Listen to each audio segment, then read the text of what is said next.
Assalamualaikum warahmatullahi wabarakatuh.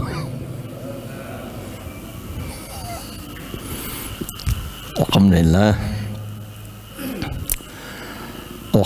rabbil alamin, wassalatu wassalamu ala asyrafil anbiya wal mursalin sayyidina Muhammadin wa ala alihi wa ashabihi ajma'in, amma ba'du. Dulur-dulurku sekalian,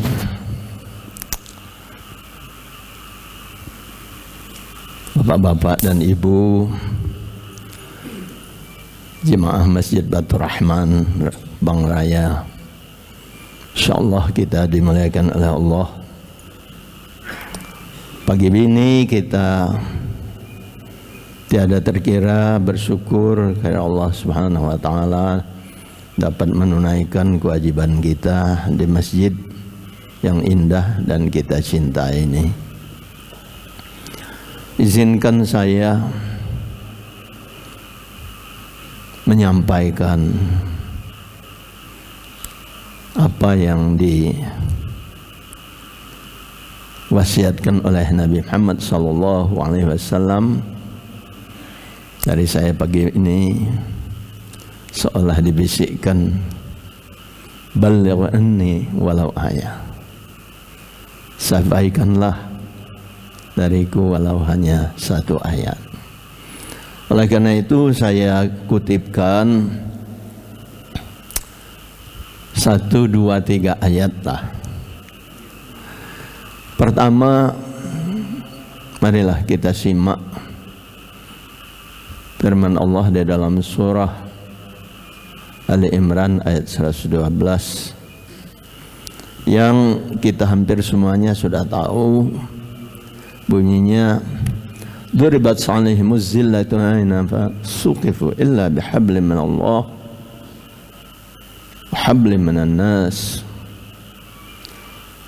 wa ba'u bighadabin min Allah wa duribat alaihimul maskanah. Artinya kira-kira mereka siapapun dia akan satu terhina, 2 mendapat murka Allah, 3 miskin berkepanjangan kalau dia tidak membina hablum minallah wa hablum minan nas, tidak membina hubungan baik dengan Allah. Itu fondasinya, dan tidak membina hubungan baik dengan sesama manusia. Nah, insyaallah peringatan Allah dalam ayat ini sudah kita lakukan pada pagi ini. Kita ritual ibadah mahdhahnya sudah kita jalankan. Tengok kiri kanan, kita bersalaman, rasanya tulus persaudaraan di antara kita ini. Misalnya saja saya pagi ini nengok ke kiri, ada sahabat saya mungkin sudah ada 20 tahun tidak ketemu.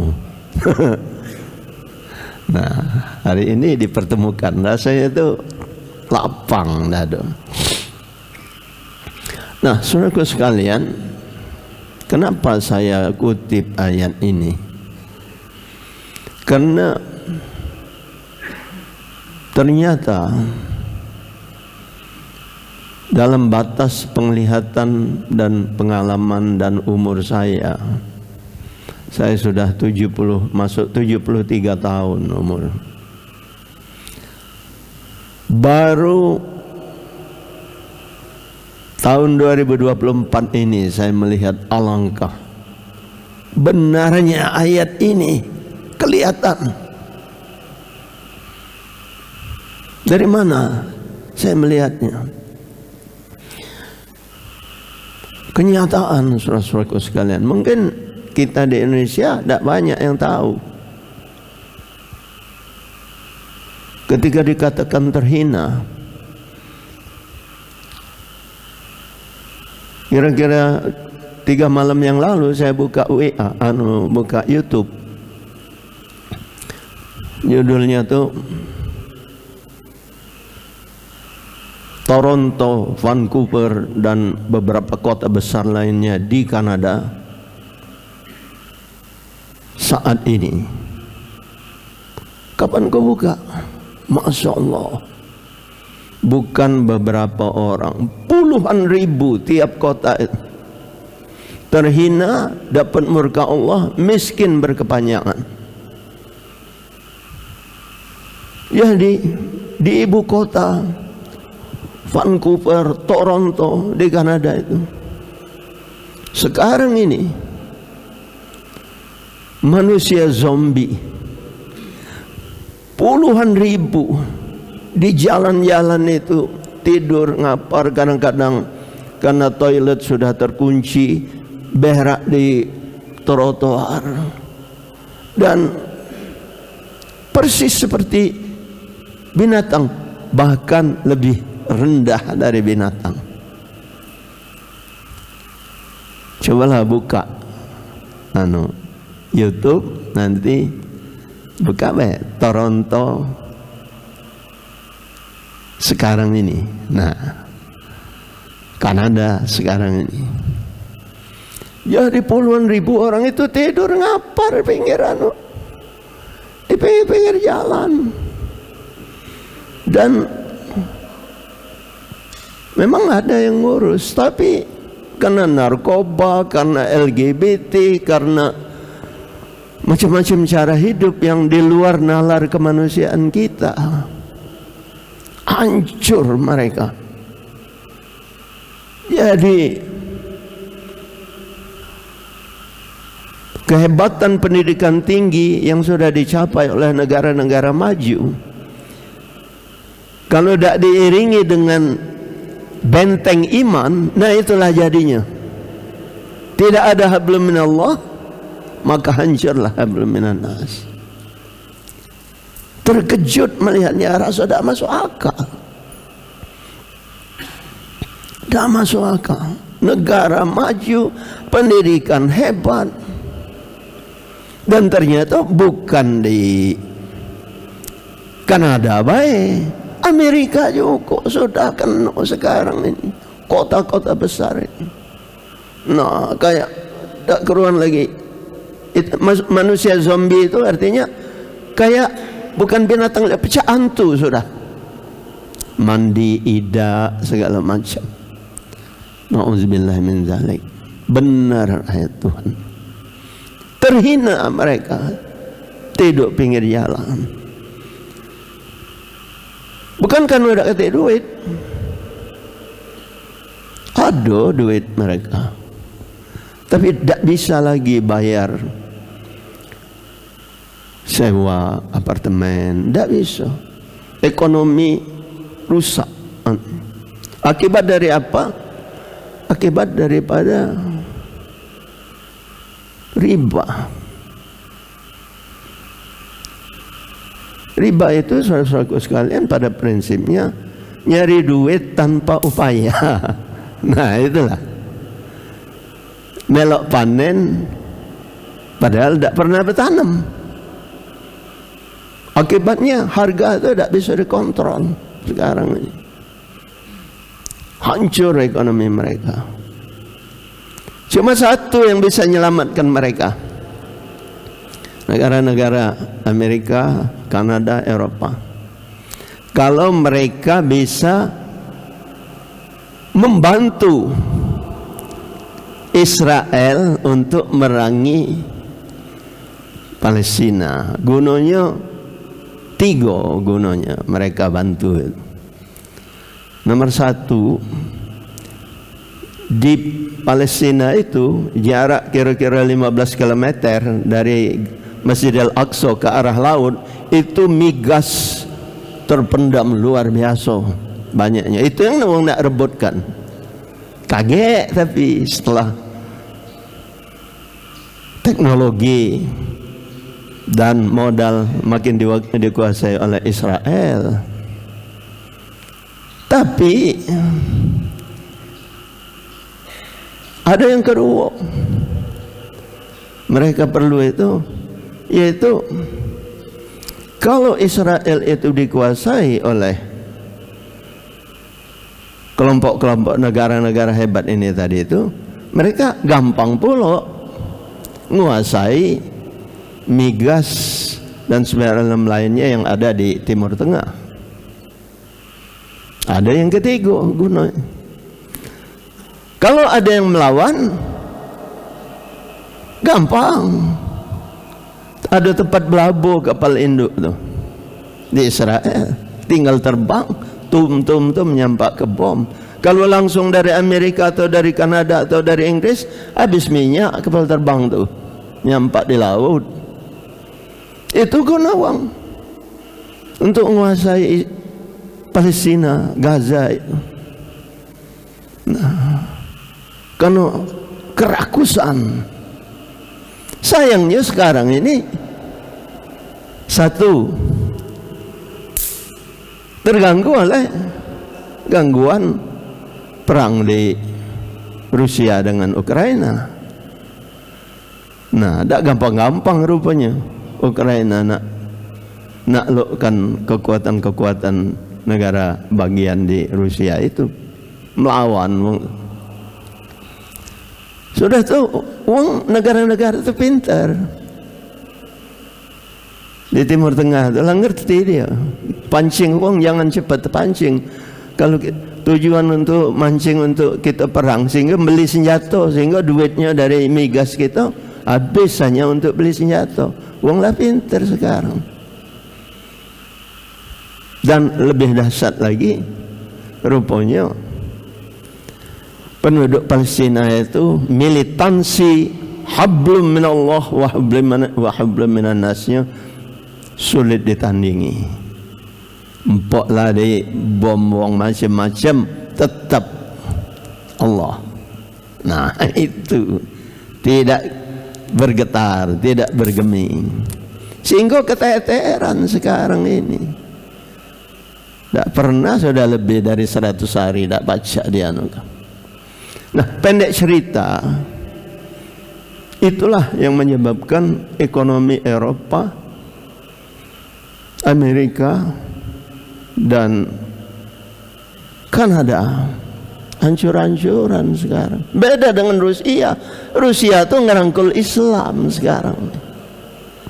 Nah, penting doa umat Islam itu penting, sebab di dalam Al-Quran sudah dinyatakan di dalam surah Al-A'raf ayat nomor 96. Bunyinya, walau anna ahlal qura amanu wattaqau la fatahna alaihim barakat minas samai wal ard. Artinya kira-kira, kata Allah, kalaulah penduduk suatu negeri itu benar-benar bertakwa kepada Allah, maka pasti niscaya kami limpahkan nikmat karunia, keberkatan dari langit dan dari bumi. Nah, itu. Tapi kata Allah, sambungannya tuh, kami bisa siksa mereka akibat perbuatan mereka yang ingkar. Nah, ini terjadi di kita sudah pernah. Ketika Timur Timur dulu bersatu dengan Indonesia, dari iklim kehidupan di Timur Timur, terutama di kota Dili yang sangat jahiliyah, berubah jadi dipelopori oleh Masjid An-Nur, sebagaimana seolah-olah masjid kita ini. Nah, berkembang Islam itu dengan semangat para pendatang, orang Madura, orang Bugis, orang Jawa. Memang misi adalah bisnis, tapi sambil dakwah. Berkembang Islam di Timur Timur. Baru 10 tahun tiba-tiba dengan teknologi modern terdeteksi dari satelit ada migas di celah timur. Tambangnya tuh kalau digali menurut perkiraan ilmu pengetahuan teknologi lebih banyak daripada migas yang ada di Brunei Darussalam.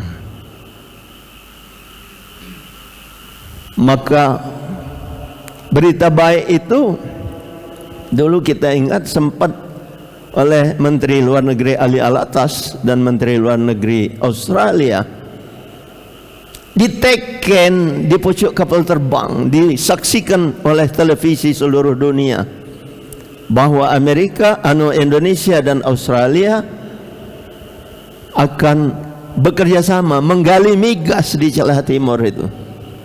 Sayangnya tiba-tiba mikir wong Timur-Timur, migasnya lebih banyak daripada Brunei, penduduk Timur-Timur lebih sedikit daripada Brunei.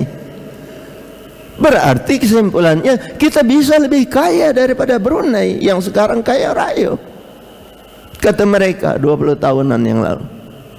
Kita bisa lebih kaya dari mereka kalau kita merdeka. Nah, itulah teko uskup belo yang tadinya artinya ngomong umat supaya bersatu padu dengan bangsa Indonesia menjadi NKRI. Teko uskup belo berkhianat. Wih, kita benar juga merdeka. Datang Australia dikipasinya. Karena dalam pikiran Australia, kalau kita kerjasama dengan Indonesia, pasti Pertamina tokohnya. Pertamina jauh pengalaman daripada Australia urusan ngali migas. Lebih lemak kita kerjasama dengan orang Timur-Timur. Kalau dia merdeka, dia belum mengerti apa-apa. Nah, itulah pangkal dari pangkalnya di akhir tahun 1900-an menjelang 2000 mereka nuntut merdeka, dan dengan segala taktik pengkhianatan, kerakusan, mereka merdeka. Itu sejarahnya. Lalu apa? Ternyata cuma 10 tahun setelah merdeka tiba-tiba pengalian migas sudah dilakukan. Nah, dikit hilang, migas itu hilang. Kemana? Ya, bagi Allah tidak ada sulitnya. Ayatnya tadi sudah kita sebut, Al-A'raf 96. Kami siksa mereka akibat keingkaran mereka. Walakin kazzabu fa'akhaznahum bima kanu yaksibun. Itu ujung ayat Al-A'raf 96. Jadi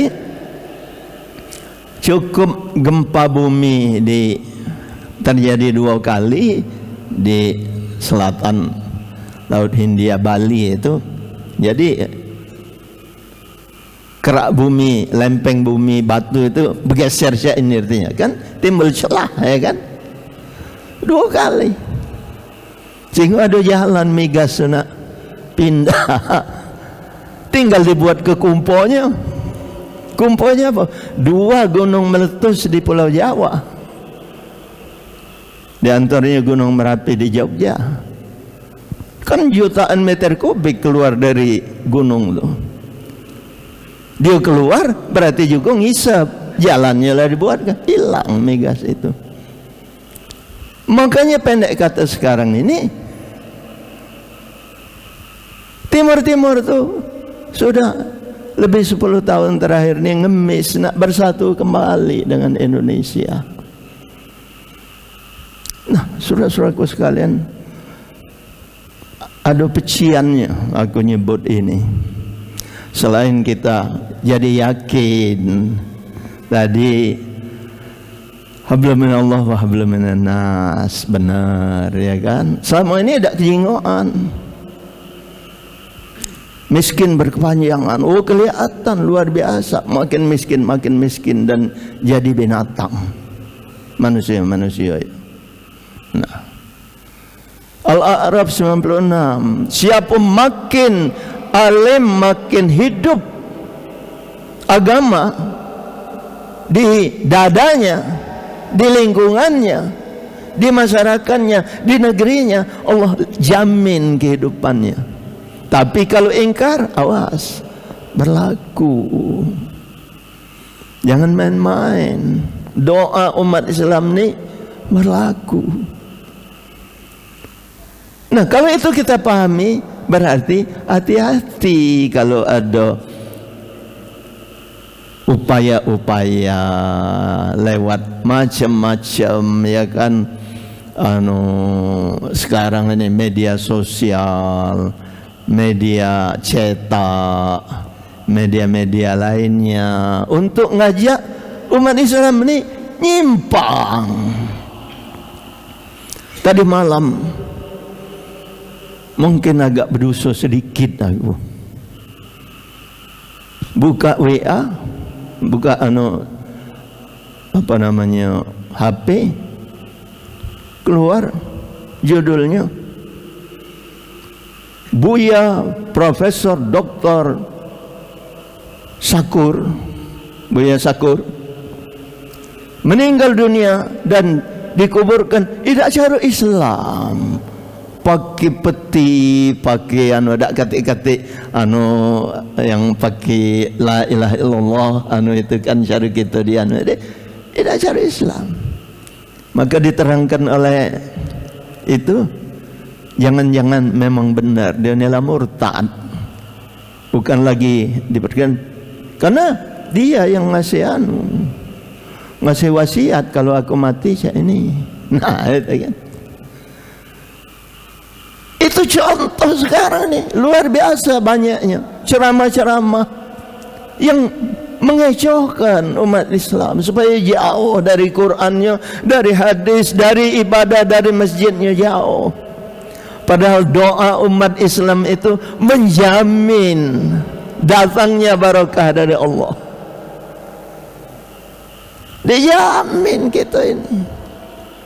Kata orang, ini penduduk Tiongkok sudah lebih dari 1,5 miliar.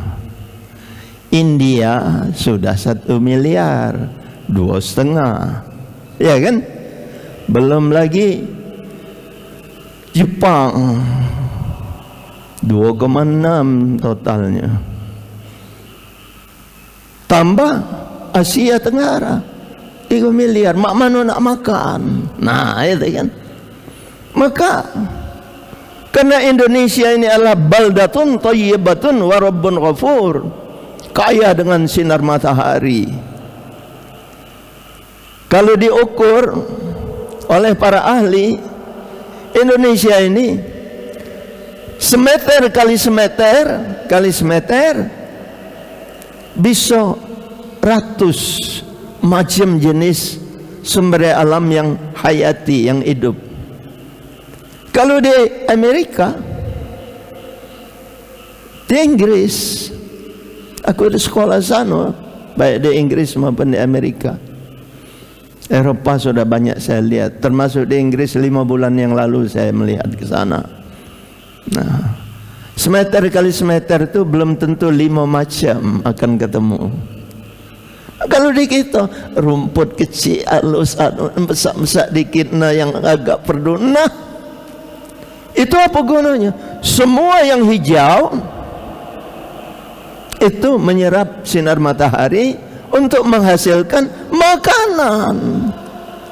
Itu kalau rumus kimianya itu, kalau kami belajar di tingkat 1 dulu di Unsri, C6CO2, gas yang keluar dari knalpot, dari dapur, dari mulut kita, dari industri Cak Pusri, itu gas karbon monoksida jadi kontak jadi karbon dioksida namanya. 6CO2 tambah 6H2O, air,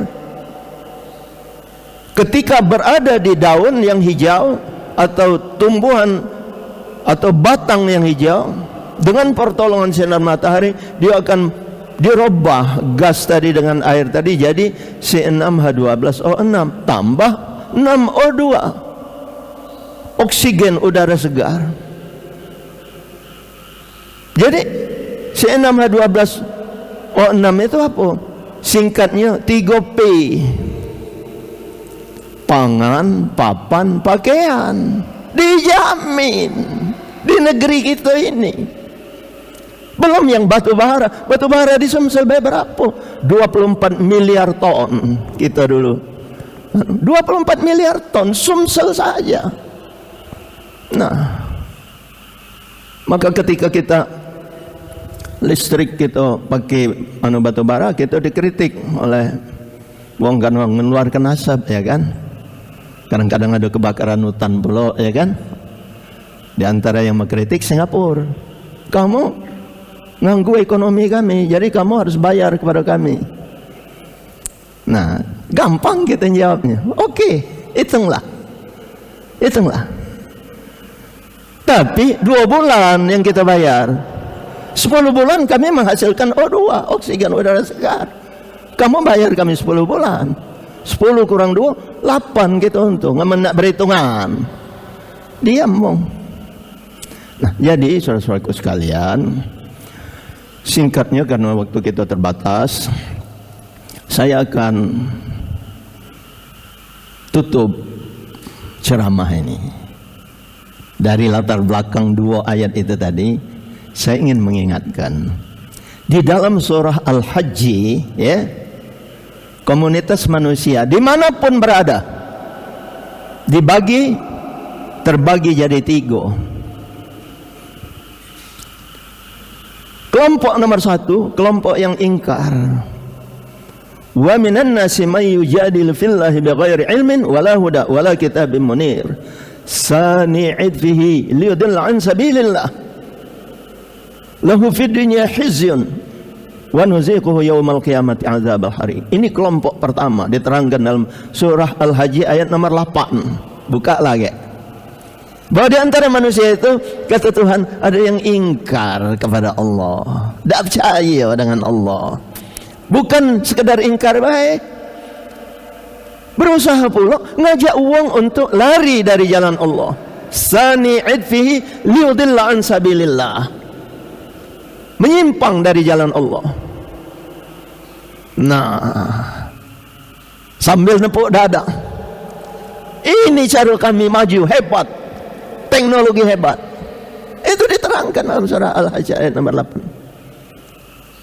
Tapi salah mereka. Nah, itulah contoh di Kanada, Amerika, Eropa. Salah kamu aja Tuhan, dan kamu disiksa sangat berat nanti. Nah, jangan sampai kita masuk ini, kelompok ini. Kita insya Allah selamat, cuma yang perlu kita selamatkan anak cucu kita. Bagaimana kalau kita sudah di dalam kubur? Siapa menyelamatkan mereka? Jadi harus kita bina dari sekarang. Benar kamu ngajak anak cucu kamu masuk ke masjid, tidak apa-apa dia ribut-ribut dikit, tidak apa-apa. Tapi dia mengenal masjidnya. Di sini kalimah Allah itu dikumandangkan. Supaya apa? Supaya dia punya pegangan dalam rangka hablum minallah. InsyaAllah dia selamat dalam hablum minan nas. Bukan nak ngajak wong nyimpang. Nah, ada yang kedua di dalam surah Al-Hajj nomor 11. Bunyinya, wa minan nasi may ya'budullaha ala harfin fa in asabahu khair itma'anna bih wa in asabathu fitnah anqalaba ala wajhi khasira ad-dunya wal akhirah zalika huwal khusranul mubin. Artinya kira-kira ada di antara manusia itu ya Tuhan, dia nyembah Tuhan tuh setengah-setengah. Perhatikan, setengah-setengah disebut, tidak dikatakan munafik. Setengah-setengah ini ada maksud. Setengah-setengah nyembah Tuhan.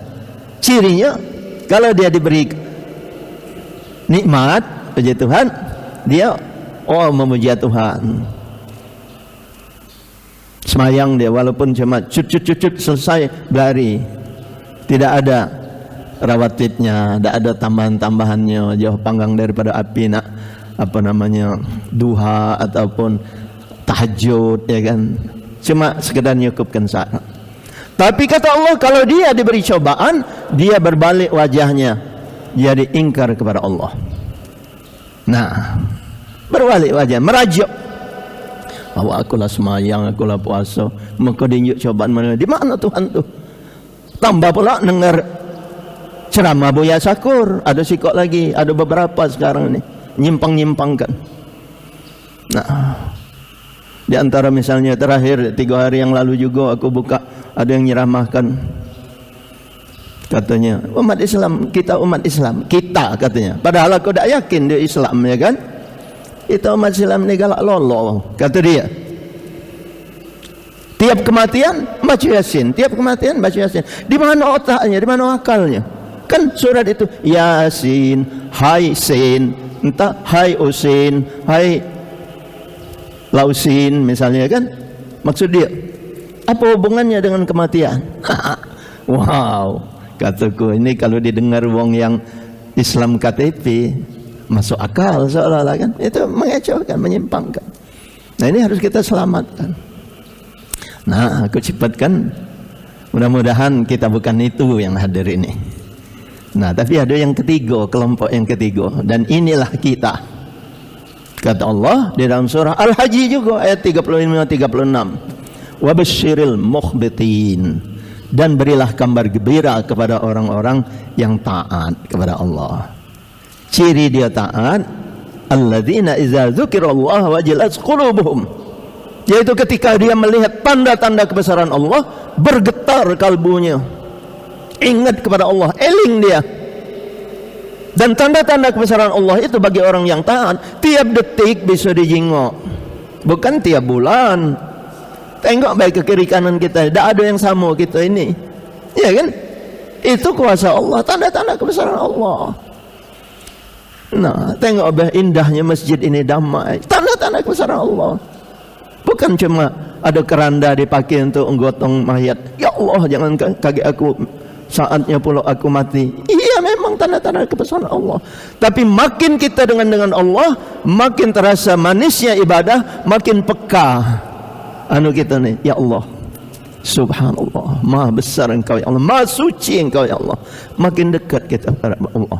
Nah, orang yang seperti ini kabar baiknya adalah dia akan tenang hidupnya, tidak gerusa-gerusu, tidak takut wong gek kelaparan, tidak, dijamin oleh Allah. Nah, tanda yang kedua, as-sabirina ala ma asabahum, sabar kalau dapat cobaan, bukan merajuk seperti yang tadi. Nah, orang yang terbiasa sabar, ya kan, kata kita dalam satu kesempatan, kalau awak nak naik kelas dari kelas 5 SD ke kelas 6, kelas 2 SMP ke kelas 3, atau tingkat 1 ke tingkat 2, ya harus ada ujian dulu, nak dites dulu. Itu baru manusiawi. Hukum Allah cak itu juga. Tidak bisa kata Allah kamu cuma ngaku beriman, mana buktinya? Nah, bukti itu harus sabar. Orang yang seperti itu, insya Allah kabar baiknya dia jadi orang amanah. Kalau yang tadi itu karena bergetar kabulnya, dia jadi orang yang siddiq. Ini jadi orang yang amanah, tidak ada takut, tidak kebagian, ya kan? Nah, insya Allah kita dulu, beliau adalah sekretaris, saya kepala badan, ya kan? Dan saya sempat di Bapeda, ya kan? Membangun Jakabaring itu aku kepala Bapeda. Alhamdulillah, kata wong buyan aku nih, karena saya tidak ngambil 1 sen pun, aku tidak ngambil. Padahal proyek itu puluh-puluh miliar, ratusan miliar, 1 sen saya tidak ngambil. Dan saya tidak ngambil 1 tiket pun. Nak ke Jakarta misalnya minta kepada, nah, kita berpegang kepada Allah. Nah, kita jadi amanah, bukan jadi serakah, hianat, ya kan? Saudara sekalian, terkejut kita, tiba-tiba Hopipah, ketua muslimat, ya kan, tidak mendukung yang orang beriman bertakwa yang lah teruji. Ngapa? Ya mungkin dia pikir dulunya lah disebut-sebut wong potensi jadi calon wakil presiden, kan, jadi melok ngumpul duit pula. Nah, sekarang dibuka uang dikit, nah kau tu ngembek. Jadi kalau kau tidak mendukung itu, kami buka, terpaksa, itu kan. Ini permainan zaman ini, saudaraku sekalian. Maka yang ketiga ciri orang taat itu, wal muqimus shalah, dia menegakkan sholat, bukan baik yang wajib-wajib di pojok sejadah. Antar sejadah ke sejadah itu dia tegakkan. Antara Masjidil Aqsa dengan Masjidil Haram ke Masjidil Aqsa dia tegakkan. Ingat kepada Allah. Nah, yang seperti itu pastilah wong itu banyak sujud. Kalau dia banyak sujud, kata kita, di balik kening ini ada 100 miliar otak, sel otak. Ketika sujud, tumakninah, lama, cak kita di ujung tadi, lama. Maka darah dari seluruh badan ini akan mengunjungi 100 miliar sel itu, membawa oksigen. Jadi dua kita dapat kalau kita banyak sujud. Otak kita aktif, tidak mati, sel-selnya itu aktif galau. Dua, dia dapat energi dikunjungi oleh darah. Maka kabar baiknya apa? Dia jadi fatona, cerdas dan bijaksana. Kalau Einstein, ahli fisika itu, dia cuma cerdas, tidak bijaksana. Yang presiden negeri wong tadi cerdas, tapi tidak bijaksana. Karena nak bijaksana itu hukumnya sudah lengkap dari Quran dan Al-Hadis. Tidak usah susah-susah lagi. Nah, jadi fatona dia. Maka yang keempat ciri dari wong taat itu, kelompok yang ketiga tadi, ciri wong taat itu kata Allah, wa mimma razaqnahum yunfiqun. Kalau dia diinjak rezeki, dia bagi untuk orang lain. Nah, dia sadar untuk apa ngumpul ke miliar-miliar nak disimpan di bawah untuk apa? Sementara orang lain kelaparan, ya kan, megah-megah pakai baju badut sepanas tidak, ngisep apa namanya knalpot mobil berjam-jam, tidak sholat di tengah jalan minta-minta. Itu dalam 5 tahun dia lakukan itu, hancur paru-parunya. Padahal dapat dikit. Itu harus kita basmi. Ajak dia ke masjid, enjoy dia cara hidup. Contoh yang bagus tuh di Masjid Jogokarian Jogja. Nah, itu kan rami-rami wong datang. Maka berubah dia, dapat hidayah. Orang-orang yang tadinya anti, ya kan. Nah, ini 4 ciri orang taat. Ini kelompok yang ketiga. Sekarang sebagai penutup, bayangkan kalau di tengah gonjang-ganjing nak pemilu ini misalnya, kelompok kedua tadi itu tepikat dengan kelompok satu. Ini 3, ini tepikat kelompok satu. Kita ini kedewean, kalah gitu. Karena orang ini jadi munafik. Di situ makanya Tuhan ngatur ke setengah-setengah. Ketika dia berkelompok dengan yang ingkar tadi, galak dikecohkan dari jalan Allah, maka dia jadi munafik. Maka bakal hilang sumber daya alam kita nih, banjir segala macam, nyingoklah sekarang nih, kebakaran, migas bisa hilang. Contoh timur-timur tadi. Mestinya dengan dakwah-dakwah seperti ini yang tengah ini, yang setengah-setengah ini ditarik menjadi takwa. Baru 2 lawan 1 menang ini. Bagaimana persatuan itu akan dihidupkan di kalangan umat Islam dari Sabang sampai Merauke, dari Miangas sampai Pulau Rota. Maka alhamdulillah para ulama tidak diam, sudah bersatu padu ngajak kita. Nah, tinggal hati kecil kita.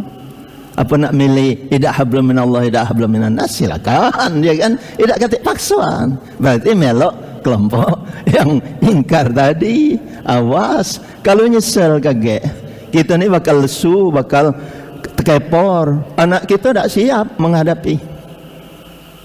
Bayangkan tantangannya hebat ke depan nih. Di Morowali sana lagi jingoan, hanya karena salah pengertian wong berbahasa lain, dia wong Indonesia tak ngerti apa nak, digebuk habis-habisan. Nah, umat Islam harus bersatu. Demikian ceramah ini. Billahi taufiq wal hidayah. Wassalamualaikum warahmatullahi wabarakatuh. Kita tutup dengan doa. Oke.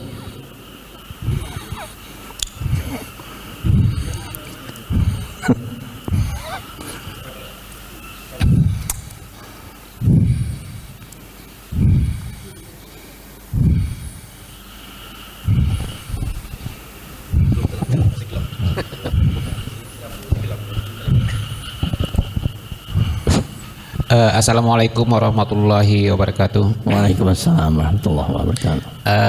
Prof, tadi dijelaskan bahwa Indonesia ini sumber alamnya sangat-sangat banyak. Iya. Dan juga Indonesia ini dikatakan dipenuhi oleh umat Islam mayoritas. Tapi Pak Prof, kita saksikan bahwa sampai saat ini yang tadi dijanjikan bahwa kalau suatu kaum itu benar-benar bertakwa itu dijamin kemakmurannya. Tapi kenyataannya Prof, di Indonesia ini banyak sekali kita saksikan bahwa kemiskinan itu di mana-mana. Iya. Nah, letak salahnya di mana ini, Prof? Tolong dijabarkan. Dan kalau bisa, kira-kira mak mano gitu supaya ini bisa terhindar dari hal-hal yang seperti ini, Prof. Iya. Saya kira itu saja, Pak. Prof, terima kasih. Wassalamualaikum warahmatullahi wabarakatuh. Jadi singkatnya, umat Islam harus bersatu supaya umat Islam itu memimpin yang benar. Jangan lain di mulut, lain di hati. Nah, itulah singkatnya. Sebab kalau lain di mulut, lain di hati, itulah dari 3 kelompok tadi itu ya kan, bersatu. Yang ragu-ragu, yang setengah-setengah ini dengan ngikuti nyingok wong, mobil Alphard dia tuh tidak semayang, makan babi pula ya kan. Kita ni lah semayang terus ke masjid pas-pasan. Nah, itu yang cakap itu bersatu dia tak tahu bahwa uang temeli Alphard maling budi ke kita ya kan, banyak cara budi ke kita. Itu yang kita puji, sehingga kita ninggalkan masjid, ninggalkan syariat agama. Itulah jadi munafik. Munafikun ini banyak. Selama munafikun ini banyak, itu tanda dakwah kita belum efektif. Kalau dakwah ini efektif, yang tengah ini tertarik jadi iman takwa. Itulah intinya. Nah, sekarang ini tidak. SDM yang tulen, yang ininya cerdas, ininya berisi, tidak dipakai selama ini. Pandang. Tambah lagi. Dibuatkan menteri pendidikan, jauh ke agama lah dihilangkan sekarang dari pelajaran. Sadar tak gitu? Iya kan? Kata lagi pelajaran agama di sekolah, di perguruan tinggi. Kalau dulu di Masjid Al-Ghazali Unsri itu penuh-penuh kalau hari Sabtu Minggu oleh mahasiswa melakukan kajian Islam. Sekarang kate takut. Jadi apa? Artinya dari mungkin umat bapaknya taat, tiba-tiba di anaknya ketika dia sekolah tertarik ke tengah, dia ragu-ragu. Ketika dia di tengah tertarik pula ke yang ingkar tadi. Inilah yang terjadi. Makanya kata orang, aman nak berubah, ini saatnya. Tapi dengarlah, pecah kita nih, dengarlah, pecah. Walaupun ulama sudah ada 800 ulama pada tanggal 18 Desember kemarin kumpul di Masjid Arifin Ilham di Bogor, bersatu menyatakan, ya kan, bahwa siapa yang semestinya kita dukung, yaitu yang iman takwa. Itu tidak, itu persoalannya.